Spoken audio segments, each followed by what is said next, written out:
Ladies and gentlemen, the Honorable Finance Minister, the Honorable Chief Minister, and the others have already arrived. This was just to ensure that all of you are seated and that your mobiles are on silent mode. Thank you for cooperating with us.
Ladies and gentlemen, the honored guests are on their way. They're walking down the corridor.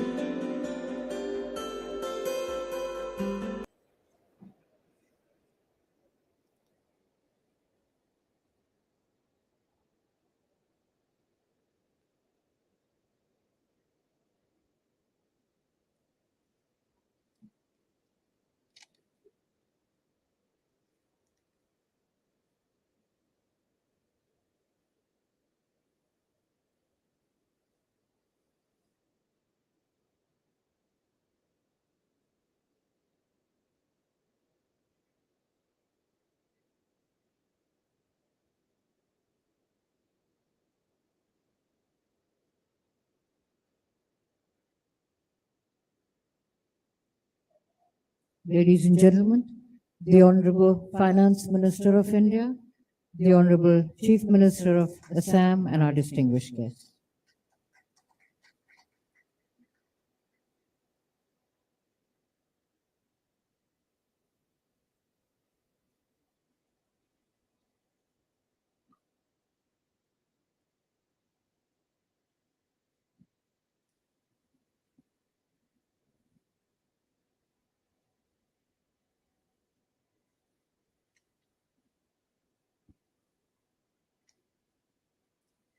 Good afternoon, Excellencies, ladies and gentlemen, and welcome to the special plenary session of the NADI Conclave 2022, organized by Asian Confluence in collaboration with the Ministry of External Affairs, Government of India, and the Government of Assam. This is the third NADI Conclave organized by the Asian Confluence.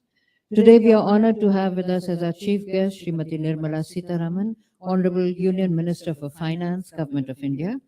We have with us on stage Dr. Hemanta Biswa Sharma, Honorable Chief Minister of Assam, the Finance Minister of Assam, Srimati Ajanta Niyog, Shri Chandra Mohan Patwari, Honorable Minister, Act East Policy Affairs and Skill Development, Government of Assam, Shri Jishnu Barwa, Chief Secretary of Assam, Shri MP Bez Barwa, Chairman of the Governing Council of Asian Confluence, and Shri Sabyasachi Datta, Executive Director, Asian Confluence.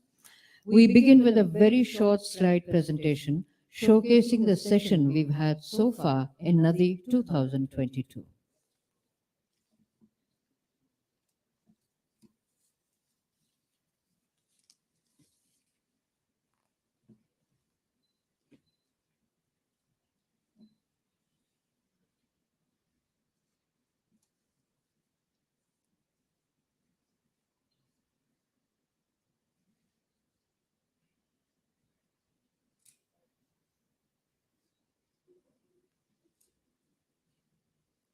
Can we have the slideshow, please?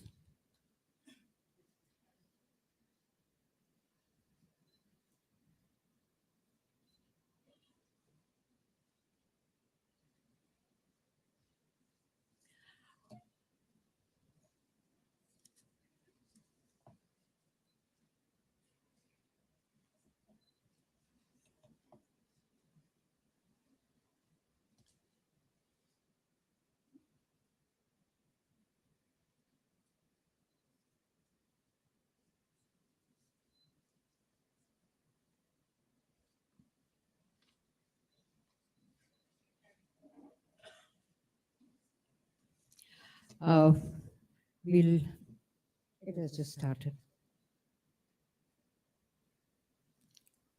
This is a slideshow of all the sessions we've had so far in NADI 3, that is NADI 2022.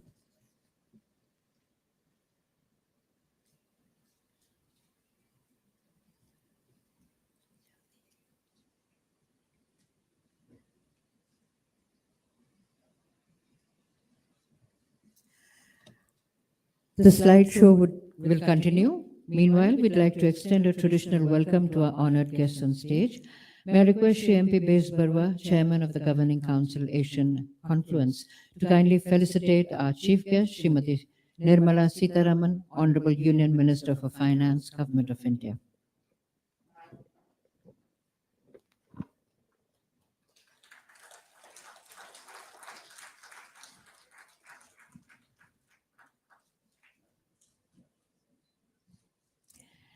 Dr. Hemanta Biswa Sharma, Honorable Chief Minister of Assam.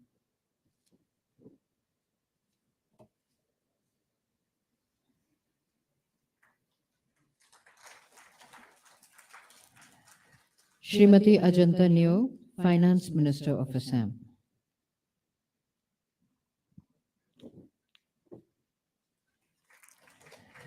Shri Chandra Mohan Patowari, Honorable Minister for Act East Policy and Skilled Affairs, Government of Assam.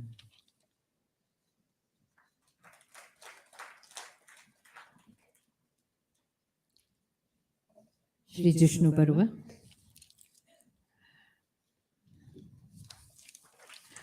May I request Shri Sabyasachi Datta, Executive Director of Asian Conference, to kindly make his opening remarks.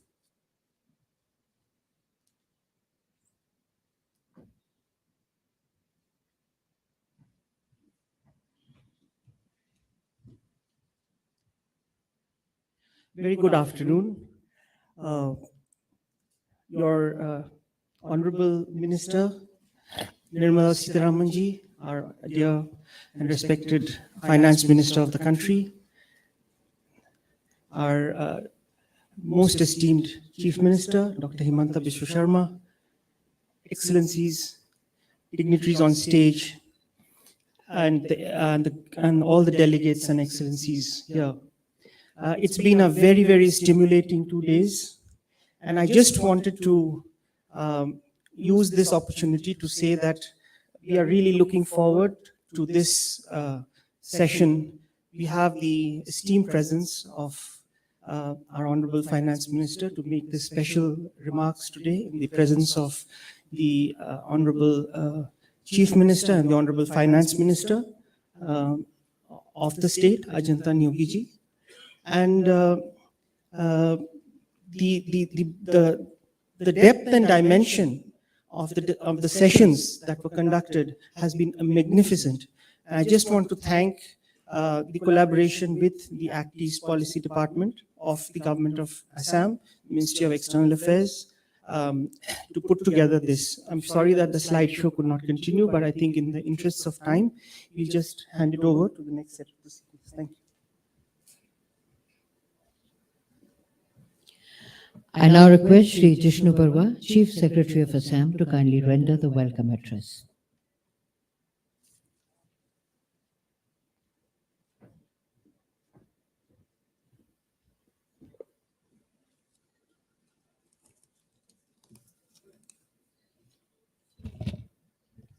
Honorable Union Finance Minister, Srimati Nirmala Sitharamanji, Honorable Chief Minister Assam, Shrijut Himanta Biswa Sharma, Honorable Industries Minister Assam, Shri Chandra Mohan Patowari, Honorable Finance Minister Assam, Srimati Ajanta Neo, respected Shri MP Bezbarua, Chairperson, Governing Council, Asian Confluence, Mr. Sabyasachi Datta, Executive Director, Asian Confluence.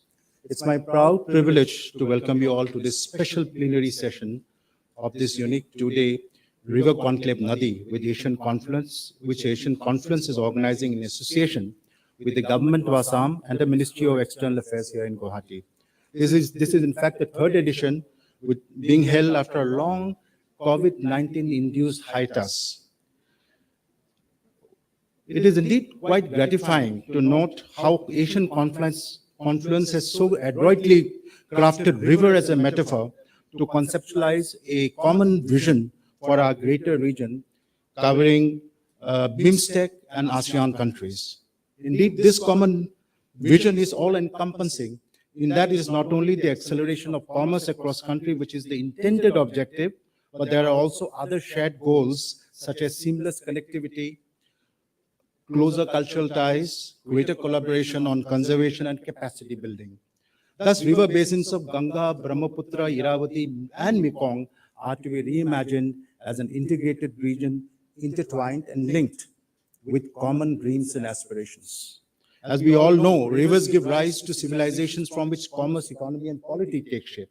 Eminent historian R.C. Majumdar opined that Brahmaputra was a highway of migration leading to potentialities of a high civilization. Since time immemorial, the Brahmaputra River, with all its bountiful blessings, attracted people belonging to diverse races, languages, and cultures, which eventually, through synthesis, resulted in the formation of the Assamese identity and culture. The earliest textual evidence of this local society is found in the 7th century AD Chinese scholar and pilgrim Huensang's account. Indeed, Huensang found that Guwahati, then known as Pragjotishpur, had an abundance of Deva or Hindu temples, but no Buddhist monasteries. Interestingly, Huensang didn't fight people short of stature and yellow in complexion, which points tellingly to the ethnic profile of the people who are otherwise apparently culturally Aryanized and Indic. His account of ancient Kamrup is largely consistent, objective, and informative. What is, however, intriguing is that the intrepid Chinese scholar omits mentioning the presence of the great Brahmaputra river, an omission that will remain an unresolved mystery. While looking at the physical map of our region and its neighborhood, we would note that at Farakka, the Ganga branches into Hooghly and Padma, while the Barak distributes itself as Surma and Kushiara just north of Badarpur, but only to rejoin to become the mighty Meghna. Meanwhile, our very own Brahmaputra falls into Padma, which again merges into Meghna. Eventually, all the waters of these multiple rivers drain out into the Bay of Bengal. During the colonial times, Assam's highway to other parts of India was a river system supplemented by an expanding railway network in East Bengal. Before steamships were introduced in 1847, a voyage downstream from Gwalpara to Assam, from Gwalpara in Assam to Calcutta typically took a month by country boat and upstream about a week more. In the 1870s, a journey from Guwahati to Calcutta would entail traveling by steamer up to the East Bengal port of Gwalundu first and then by train to Calcutta. The Ganga-Brahmaputra basin is therefore the common natural heritage of India and Bangladesh. Today, India and Bangladesh may have emerged as two countries, yet we are still conjoined by a shared past and a common vision of a future with all-round regional prosperity. This only underscores the importance of working towards a common regional future cutting across regional boundaries, national boundaries. Ganga-Brahmaputra basin has given rise to a unique culture and civilization cutting across modern-day nations. Talking specifically about Assam, the brick buildings, both secular and religious, constructed by the Ahom kings in the 18th century have visible Mughal influence in their arches and domes. The chief architect of the Ahoms was one Ghanishyam Khanikar who came to Assam from Bengal. The blending of various influences come out very clearly in Ghanishyam's unique brick-built residential house in Sibsagar. The structure has multiple terracotta carvings on its exterior, where placed almost surreptitiously among myriad Hindu deities is a small engraving of the Mughal Emperor Shah Jahan. The Ahom Sargodev may not even have noticed it. In the past, migrations from one river basin to another in our greater region also led to the cultural modes and practices of one place getting dispersed to new areas. The predilection of chewing unripe tamul or areca nut among the Khasi is said to have originated from Thailand and Vietnam. Historically, the importance of betel nut for the Assamese in rituals, festivals, and social usage has been observed by travelers and scholars alike. So too, I'm told, are similar cultural traits exhibited by certain communities in Southeast Asia. While the orchid flowers, such as the kopo phool, is a symbol of eternal love in Assam, in Myanmar too, the orchid flower is a similar symbol of undying, youthful love. The Rongali Bihu festival in Assam has much in common with the spring festival of Southeast Asia, like Songkran in Thailand and Pi Mai in Laos. Indeed, Bihu songs are antiphonal in structure, where alternate singing and reciting by challengers and rejoinders between groups of young male dancers and young female dancers take place. The Bihu songs, I believe, would remind some of you of the Indonesian or the Malayan pantun. Our northeastern region of India has since independence partition become a landlocked and relatively isolated part of the country, linked to the rest of the country by the chicken neck. All links to the outside world would have to be along the tortuous route through the constricted link. But the adoption of the Act East policy in 2014 under the dynamic leadership of the Prime Minister has given us the hope and opportunity to visualize and work towards making Northeastern region the fulcrum around which India's outreach to Southeast Asia could be woven. We therefore need to put in place workable and realistic plans to realize our common dreams and aspirations. Having said all this, we seriously need to carry out our plans and implement them through a common vision which inculcates sustainability, conservation, and eco-friendliness. Reckless construction activities without ecological concerns would spell disaster for us all. While vast and manifold changes have been happening in our region, it would be of paramount importance to ensure that the concerns of the poorest of the poor and those of the small marginalized communities are addressed. Which is why capacity building is so very important an agenda for all of us here. I'm delighted to know that conservation and capacity building both form the thrust areas of the vision for the region as envisaged by this conclave. All said and done, the time has now come for us to move beyond rhetoric and work unceasingly towards the goal that we have set for ourselves. With these words, I'd like to once again welcome amidst us our Honorable Union Finance Minister, Srimati Nirmala Sitharaman ji, for gracing the occasion. Madam, we eagerly look forward to your address today. I would also like to welcome our Honorable Chief Minister and all the dignitaries from India and abroad to this very special plenary session. Thank you very much indeed. Thank you, Mr. Barwa. For his special remarks, I now invite Dr. Hemanta Biswa Sharma, Honorable Chief Minister of Assam.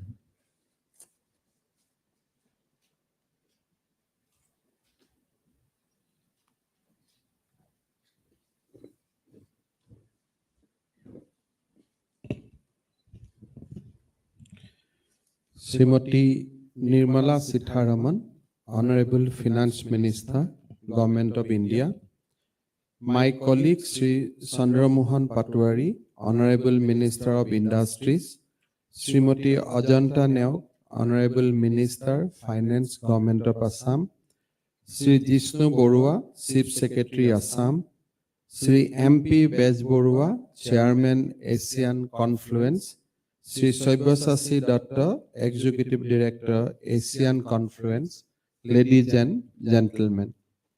I am delighted to be here today for the valedictory session of Asian Confluence River Conclave 2022. I would like to thank each one of you for your valued participation at this conclave. I particularly thank Honorable Union Finance Minister Srimati Nirmala Sitharaman ji for her gracious presence at the valedictory session today.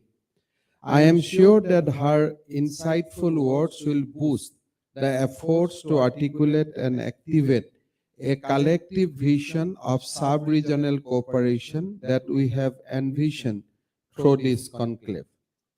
The NADI event has had a galaxy of dignitaries donning our events, including Srimati Nirmala Sitharaman ji here with us.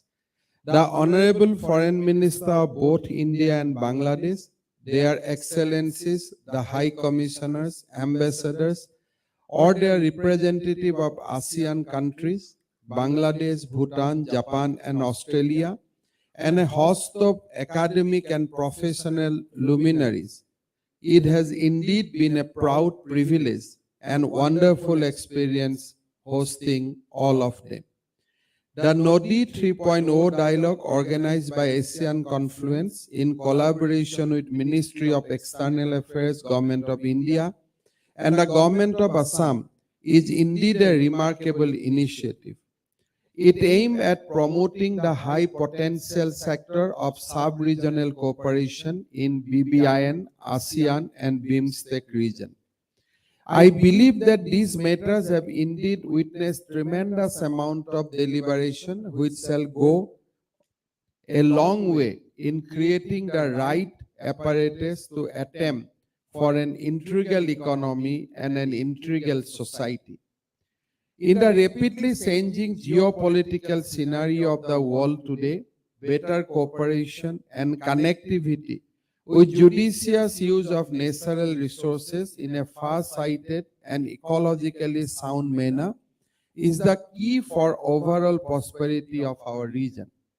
The broad areas of cooperation that conclave has emphasized, connectivity, conservation, commerce, culture, and capacity building, are in fact central to our mutual growth.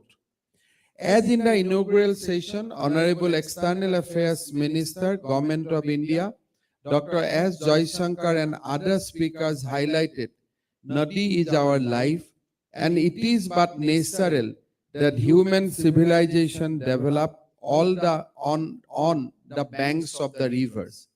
And for this habitation arose commerce, which reflected the exchange of goods and services between them. For that to happen, distance needed to be traversed as smoothly and securely as possible. And therein lay the importance of connectivity. However, enhancing connectivity as understood by the speakers does not mean building bridges, roads, or waterways and airways alone.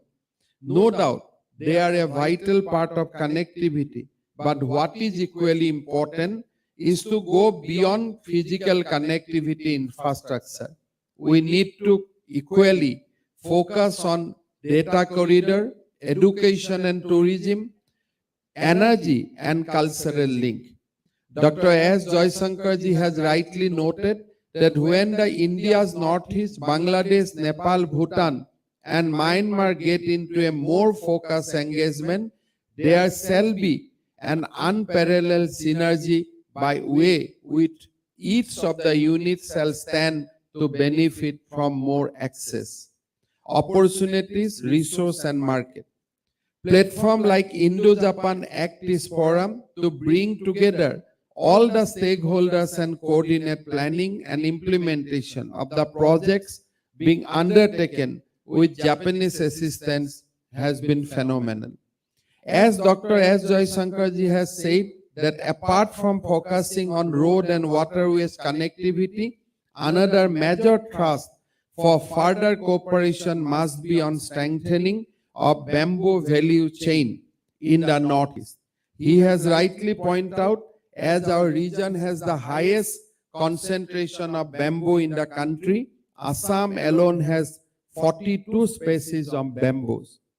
At the inaugural session, I have also underscored the Northeast not only provide the only land link between India and ASEAN region from Myanmar, but also act as a cultural and civilization confluence of Aryan and Mongolian strain. Therefore, blessed with such a strategic location, Assam has the right potentiality for economic growth. But that immense potentiality has laid hidden for several long years due to either lack of better connectivity infrastructure or on the pretext of law and order. I strongly feel that we can open our borders for peace and prosperity, and by setting up border huts and formal trade routes, we can open up new vistas of commerce and tourism in the region. We only need a proper economic policy backed by committed cooperation to set the ball rolling.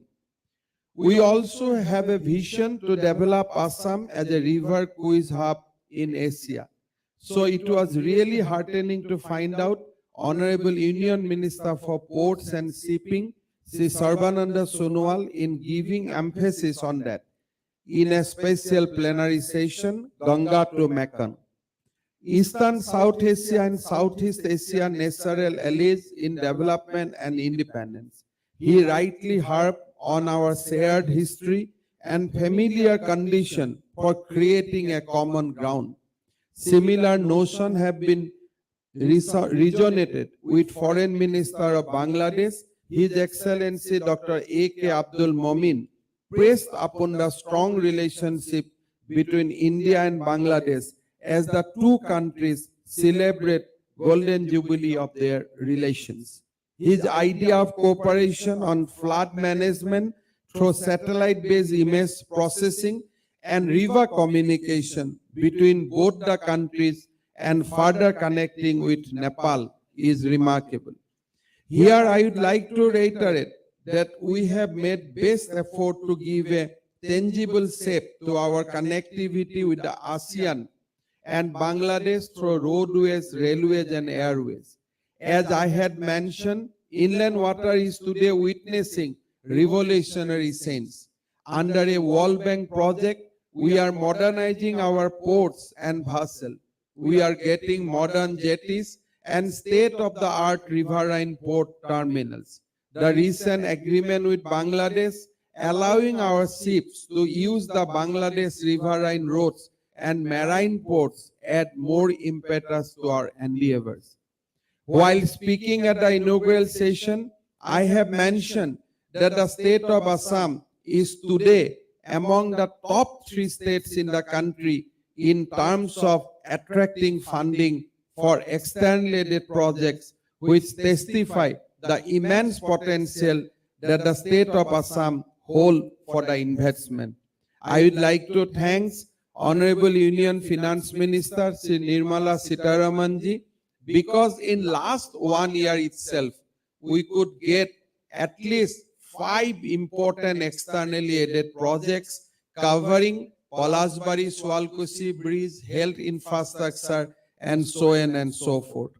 Our esteemed High Commissioner of Singapore and the Chairman of ASEAN Ambassadors Grouping, His Excellency Mr. Simon Wong, has also pointed out the growth story of BBIN bloc with foreign investment. We fully endorse his views.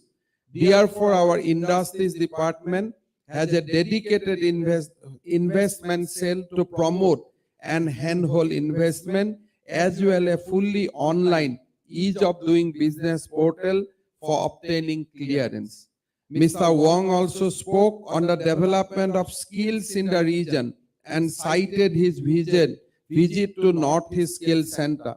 We are really grateful for all the support and collaboration we received from Singapore in setting up not only this skill center, but also our Greenfield Skill University in Mongoldoi. Ambassador of Cambodia, His Excellency Mr. Aung San, while alluding the importance of exploring possible ways to elevate growth in the region, highlighted the potential in people to people connect, cultural exchange, student exchange, and other activities. The tourism sector offers huge potential for cooperation and leveraging the true growth potential. We hope to have meaningful future collaboration in this sector also. Today, due to the active policy of the Government of India, propounded by our beloved Prime Minister Sri Narendra Modi, we are in threshold of an unprecedented transition when our northeastern economy gets integrated into the regional economy. It is our meaningful engagement that can be the game changer. Here I would like to inform the August gathering that with the blessings of our Honorable Prime Minister Sri Narendra Modi and because of the guidance of Honorable Union Finance Minister Srimati Nirmala Sitharamanji, we have successfully overcome the challenges posed to the economy by the COVID-19 pandemic. In the post-COVID recovery period of state economy is expected to witness an annual growth rate of GSDP at 13.89% and 9.13%, both at the current and constant prices of 2011 and 12 over the previous year. It reflects that the state economy has recovered over the year. The percentage contribution of various sectors to GSDP is 22.32% from agriculture and allied sector, 27.28% from industry sector, and 40.41% from service sector, and 10% from taxes and subsidies. I am also pleased to inform you that recently we have announced Guwahati Declaration as part of Northeast Research Conclave 2022 held at IIT Guwahati. The Guwahati Declaration has been created with a vision to foster science and technology education, identifying theme areas of immediate focus, promotion of research, encourage innovation, startup ecosystem, entrepreneurship, and would be a multi-stakeholder platform in the Northeast that would address societal problems in the region and beyond. At least 100 startup companies are to be incubated, 100 doctoral students to be added within the next 3 years, and necessary ecosystem support to be provided for achieving their success. Under this declaration, a framework on achieving holistic and converging objective and build targeted mission mode collaborative effort will be initiated. Progress on 10 broad thrust areas would be initiated that would lead to sustainable socio-economic development, efficient bioresource utilization, automation of indigenous food and technology, disaster management, and climate change aspect. The declaration requires individual and institute to build upon their strength and expertise for promoting and nurturing innovation at a grassroots level, engaging individuals from an early level so as to inculcate the value of innovative thinking and collective growth. I am sure that declaration of NADI 3.0 shall give us more opportunity for collaboration to realize shared economic growth. I once again thank all our esteemed guests who have come all the way for different parts of India and abroad and made the conclave successful with their gracious presence. Your presence has indeed inspired us, and we feel immensely privileged to host you in our beautiful state. Rather, I'd like to invite you for NADI 4.0 also to Guwahati. I am sure transiting the vision of this conclave into a reality, we will meet soon and engage in a more structured way for bridging our societies and securing our interests for mutual growth. With these few words, once again, I'd like to thank Honorable Finance Minister, Government of India, Srimati Nirmala Sitharamanji, and all excellencies and esteemed dignitaries for their gracious presence at this conclave. I conclude my speech. Thank you. Jai Hind, Vande Mataram. Thank you very much.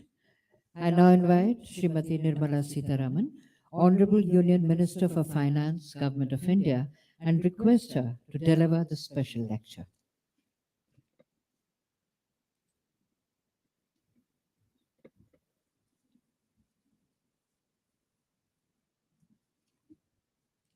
Good evening and namaskar.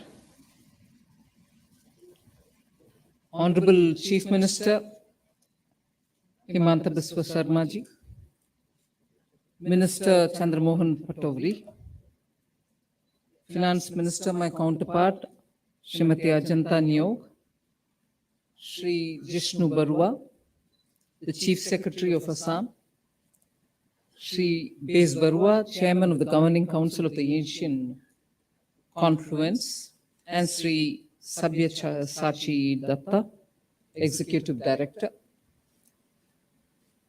Dignitaries, excellencies, representatives from various Southeast Asian countries and our immediate neighborhood, Nepal, Bhutan, Bangladesh, Sri Lanka, and others. And other invited guests, thank you for giving me this opportunity to be here. I understand you've had very good deliberations yesterday and today. And certainly this is a topic in which many of us ministers have been involved, interested, and would like to act on. So the oft-repeated act east, look east are all finding traction when you have such dialogue here. And when it is held in the Northeast, it certainly brings the focus rightly to the region, which so deserves to be given all the attention. From the last few years of my observing this Asian conclave and also NADI, the very name NADI, so much linking with the riverine civilizations, also focusing on a natural alliance, which is what it's coined from, natural alliance for development and also for interdependence. I think quite a application of mind has gone into coining this because it is a natural alliance which we want to build on. It is a natural alliance which is existing there, but as always with very many things natural, it remains silently. It is for us to tap it judiciously so that we don't have any excesses committed, but yet benefit from it. So from the coining of that name, and also for the understanding and underlying importance of riverine civilization, and for India, which has some of the best perennial rivers, we have so much to talk about. And also, given in today's context, where you're talking about environment, where you're talking about governance with a consciousness of sustainability, I think a conclave like this actually focuses on issues which will have to so blend with the policy making, thinking which goes on, because otherwise it's always possible to ignore some things which are literally like elephant in the room. And here I'm referring to disaster resilience. So even as we're talking about so many critical aspects of bringing cooperation, which is very much consistent with Government of India's immediate neighborhood policy, and also with Government of India's BIMSTEC, the Bay of Bengal area countries initiative that we've, for the last decade, given a lot of attention to. So with all this, when I also understand that this organizers and the way in which this conclave has kept 5 C's as its focus areas. I was very impressed that they could pick up all C's, but actually those C's actually refer to those critical areas in which enough focus has to be given. If NADI and the name itself is talking of interconnectivity, it certainly builds on culture and commerce. So the 5 C's really give us those 5 pillars on which this conclave, not just this 3rd edition, but also editions afterwards as well, will have to focus. Commerce, if I can recall all the 5 together, commerce, culture, connectivity, convergence, and also, conservation, and looking at capacity building. So these 5 pillars of commerce, culture, connectivity, conservation, and also capacity building essentially captures all the areas which are so critical for our Northeast, the 8 sisters, or Ashtalakshmi, as Honorable Prime Minister refers to them, have desperately needed that connectivity all these decades. The emphasis on commerce to be given as a benefit area because you have the extensive Southeast Asian axis, which no other part of India has so much like does the Northeast. So with all this, I will indulge in a bit of listing out of things which Government of India in the last 7 years has focused on, very much in line with these 5 C's. And therefore, I think this edition of NADI actually can take very many things forward because the focus is very much on these 5 C's as much as the funding is also. I've after all come here as a representative of the Indian Finance Ministry, and therefore I would like to put before you what that kind of financing has taken place. Not just because we want the 8 states to improve, but realizing that they are our gateway to the entire Southeast Asian region. So even as I go about telling you that the focus has been our funding, and the funding has been for infrastructure, for better connectivity. I recognize that between India and Nepal alone, there are 6,000 such riverine systems which connect the two through the river. And these riverine systems are the ones which infuse so much of water into the entire basin. And so does between India and Bangladesh, 50 riverine systems, which all of which beautifully weave into one another. And therefore, we have every reason to focus on looking at waterways as one of the very important infrastructure for better logistics. Yes, roadways, yes. We've seen that happening over decades. Railways, not so much for decades, but roadways, railways, and now, of course, airways. But what had existed over the century as a cost-effective and better way of connecting people, the inland waterways had suffered for want of attention. And today I'm glad to say that Government of India has really gone into it. That is why we are able to see the national waterway number 1 coming from Ganga, national waterway 2 in Brahmaputra, and I'll leave the rest of the numbers, but national waterway 16 going to the Barak Valley.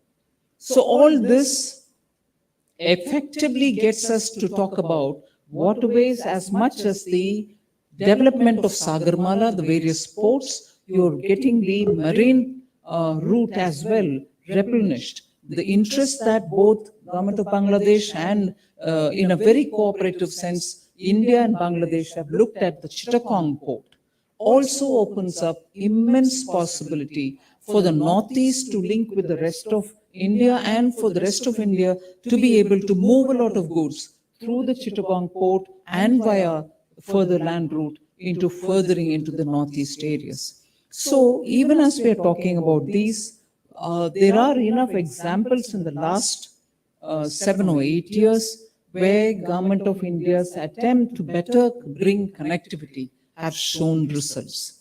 I would start by broadly referring to the Sadia to Dhubri link, which better links India and Bangladesh. And these lengths are not small lengths. They touch upon 1,500, 1,600, 1,800 kilometers, and so on. These are distances which are very ambitious distances being covered, which in result gives us a lot of ecosystem which gets built on either side of the rivers, which actually bring in greater economies of scale for the project itself and also for the economy. And if we are talking about these waterways, I was happy to hear the Honorable Chief Minister refer to this, but I would certainly want to list out what this multimodal national waterways scheme brings into this whole picture. The national waterways is the pivot or the backbone into which very many of these come in like the fish bones, I suppose. It gets linked so very intricately, but yet so finely. So under this particular development, you have one multimodal, which is in Guwahati. Then you have 11 floating terminals, all of which are going to help in better communication and linkages. One port which is going to be a repairing port for ships, which is in Hon'ble, and probably 4 on the Brahmaputra passenger jetties. The names of the places are also well decided and activities are happening. These are Biswanath Ghat, Jogi Gopa, Pandu, and Nyamati. I'm not sure if I'm pronouncing it the way you would do it in the Northeast, but these are all tourist jetties which are getting built in the Brahmaputra.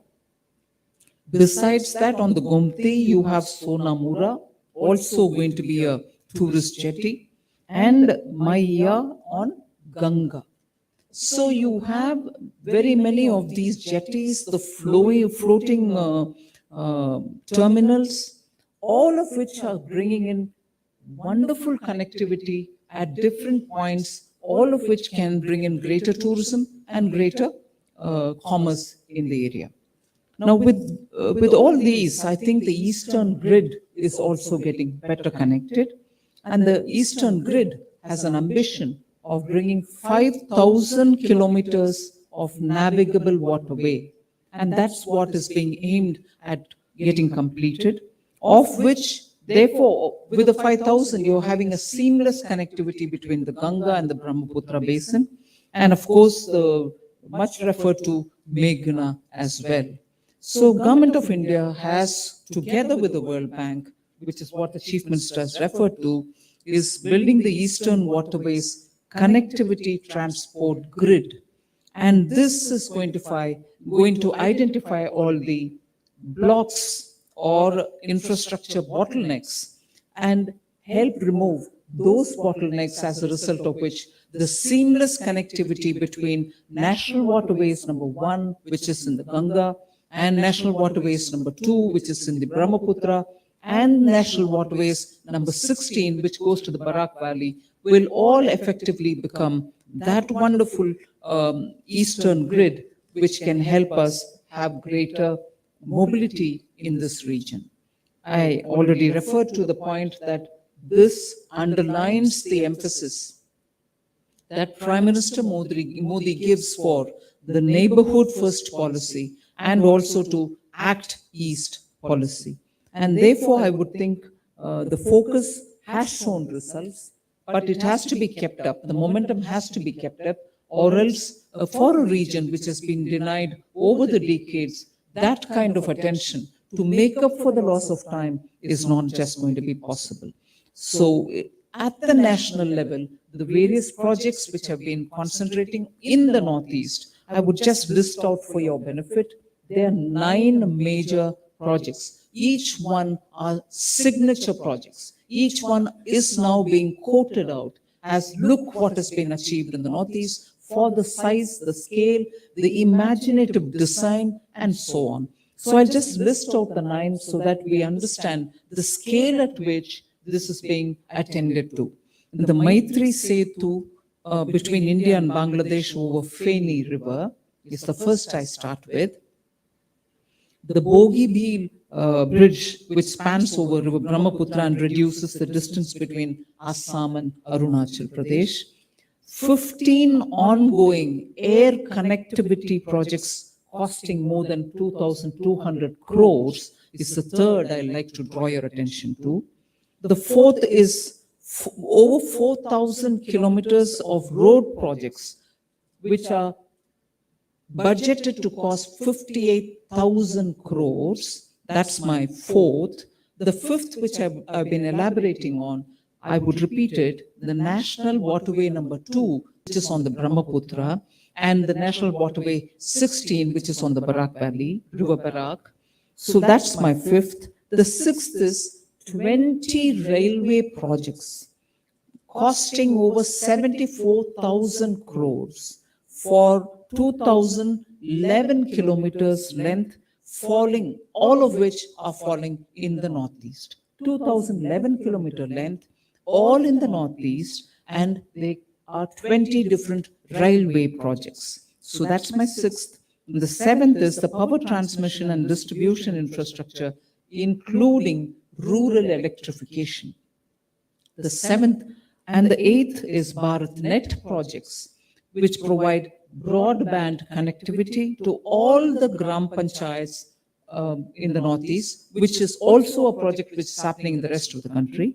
And the last one, which I like to refer in this set of connectivity for commerce sake, is the scheme for provision of 4G mobile services and seamless coverage along the national highway. So you wouldn't have to travel on a national highway, but have in between patches where you're lost for connectivity. So that seamless connectivity, seamless broadband connectivity is what I like to draw your attention to as a ninth point.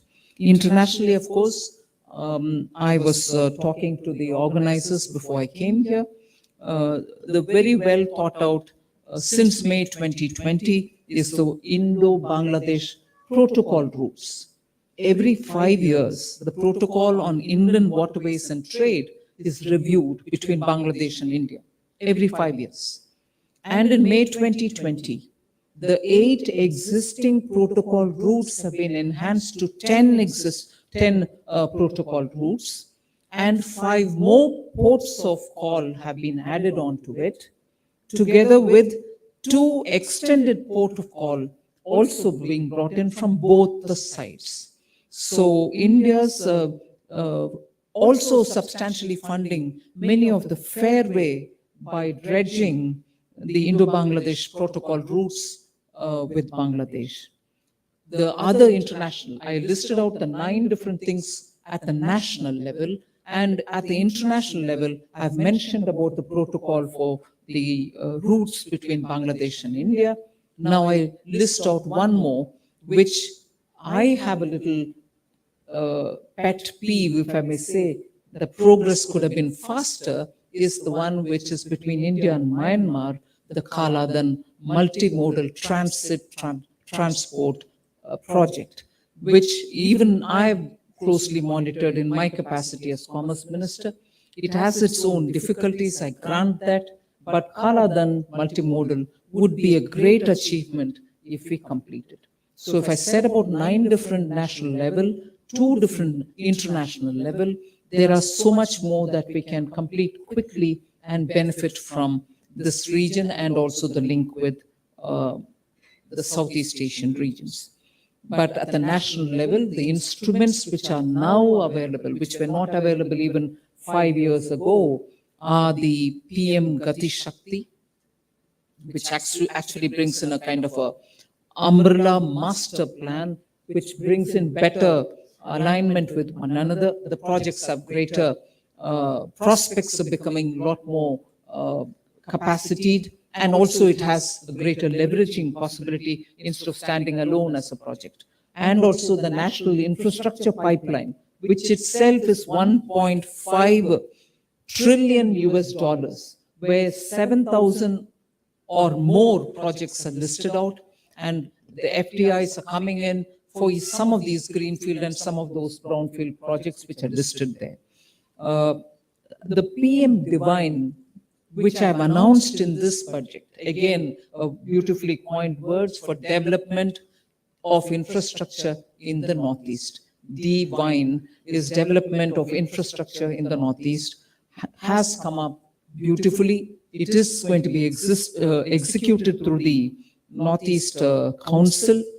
I'm sure with this kind of an attention being given to the entire Northeast, and with periodic consultations and dialogues being held, like the one which is happening between yesterday and today, we will have a greater focus and a meaningful developmental activity happening, development of infrastructure happening, just so, not just this region, but our connectivity with the entire Southeast Asian nations can be built and can be developed on culturally, in terms of the kind of civilization, riverine civilization. We have so much in common, and we have also to leverage it in order that people-to-people contact also get built up. I thank immensely the organizers for having invited me here, for having given me the opportunity to share my thoughts on it. It's been wonderful being here. Guwahati is always a great place to come. Beautiful state, beautiful people. And once again, I thank the organizers for having given me this opportunity. Government of India is fully committed to our neighborhood first policy, as much as developing Northeast as the gateway to the entire Southeast Asian nation. Thank you. Vande Mataram. Thank you very much, ma'am, for sharing your views on NADI and the projects being planned and developed for the Northeast of India. I now request Shri MP Bez Barua, Chairman of the Governing Council of Asian Conference, to kindly make his concluding remarks.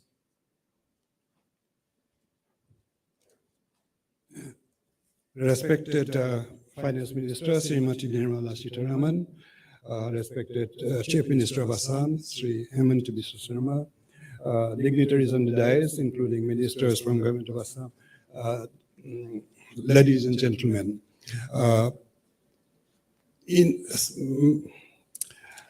In fact, we are really grateful to Finance Minister, Madam Sitaraman, that last 2 days we have been discussing around the symbolical theme of NADI, developmental interdependence based on nature, culture, and connectivity.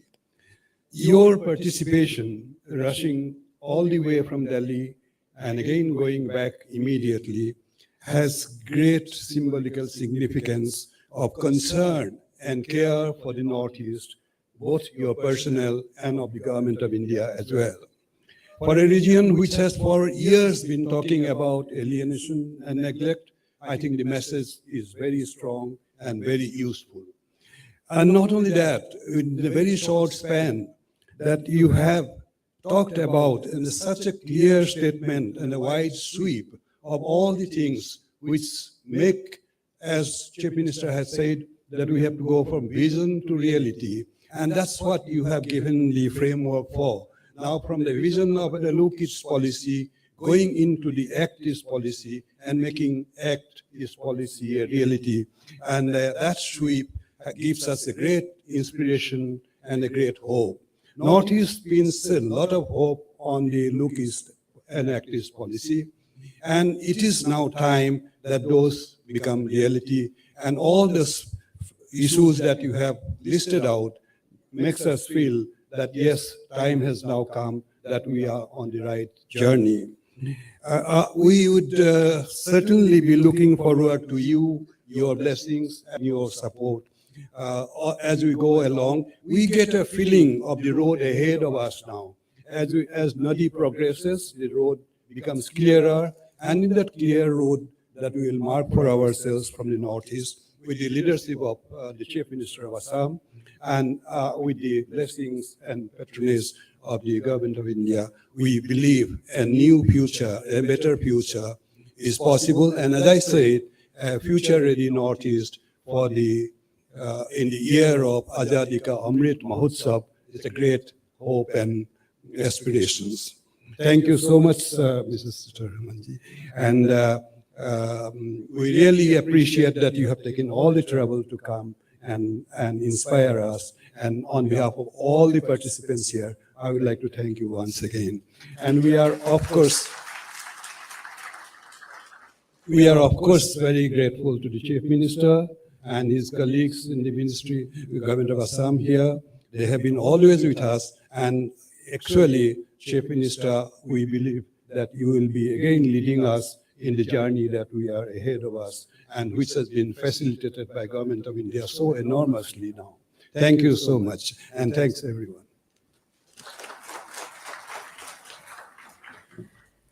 We will now have a very quick group photograph with the dignitaries on stage.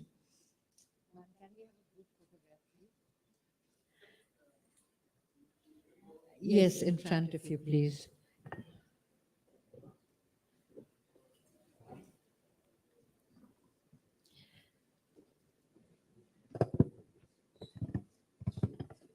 And we have a memento for the Honorable Finance Minister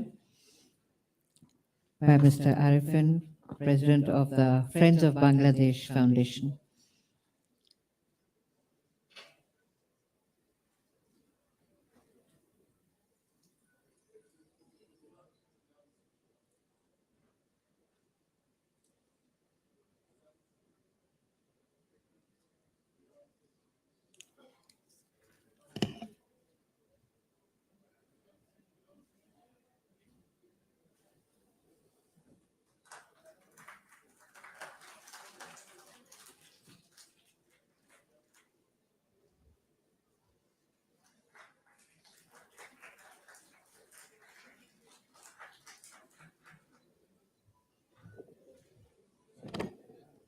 And after this, a very quick group photograph with members of the Governing Council and office bearers of Asian Confluence.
On behalf of everyone here, we'd like to thank the Honorable Finance Minister of India and the Honorable Chief Minister of Assam for taking time out for us.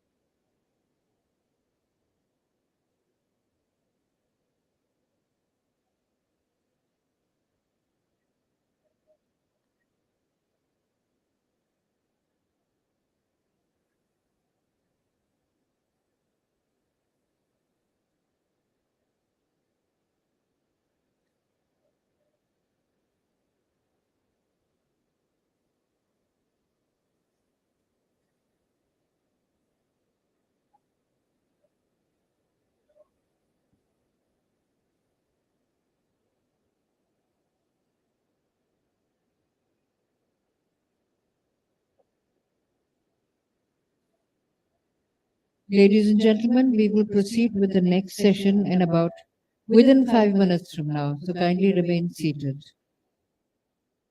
Kindly remain seated. We will begin the next session in about 5 minutes from now. Thank you.